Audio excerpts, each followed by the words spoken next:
பீதிக்கைக்காரனுங்க எனக்கு ஏதாவது சூனியம் வச்சுட்டானுங்களோ என்னன்னு தெரியல. ஒரு வாரமா எனக்கு சுத்தமா உடம்பு சரியில்லை. என்னால வீடியோவே போட முடியல. ஆமா குஞ்சுகளின் கனவு லோகம், கனவு காலங்கள் தப்பில்லை, அதனால கனவு காண்டுகிட்டு இருக்காங்க, வேற ஒன்றும் இல்லை. Comedy piece. உனக்கெல்லாம் சூனியம் வைக்கணுமா? எதுக்கு சூனியம் வைக்கணும்? ஒரு வார்டு கவுன்சிலரே கூட ஆகாத ஒரு கட்சியை நாங்கள் சூனியம் வச்சு என்னம்மா பண்ண போகிறோம்? கெட்டு போனதை தொட்டு கூட பார்க்க மாட்டேன்னு எங்கள் தலைவர் விஜய் அவர்கள் சொல்லிட்டாரு.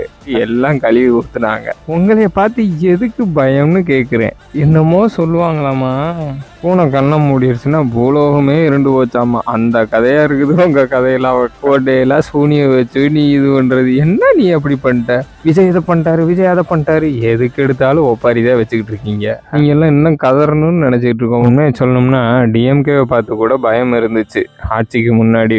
ஏன்னா அதிகாரம் இருக்கு, பணம் இருக்கு, அதை வச்சு என்ன வேணாலும் திருட்டு வேலைகள் பார்த்து வந்துருவாங்க அப்படின்ற ஒரு பயம் இருந்துச்சு. உங்களையெல்லாம் பார்த்து 1% கூட பயம்லாம் இல்லை. என்னடா இப்படிலாம் பைத்தியக்காரத்தனமா பேசுறீங்களேன்னு உங்களை நினைச்சு எங்களுக்கு சிரிப்பு வேணா வரும். காமெடி பீஸுங்க, காமெடி பண்ணிக்கிட்டு அந்த ஓரமா போய் விளையாடுங்கம்மா அப்படின்ற மாதிரி. தூள் படத்துல அந்த பாட்டி அந்த பேப்பர் தம்பிள்ஸை தூக்கி போடும் தெரியுமா? அது மாதிரி தான் நீங்க. நன்றி.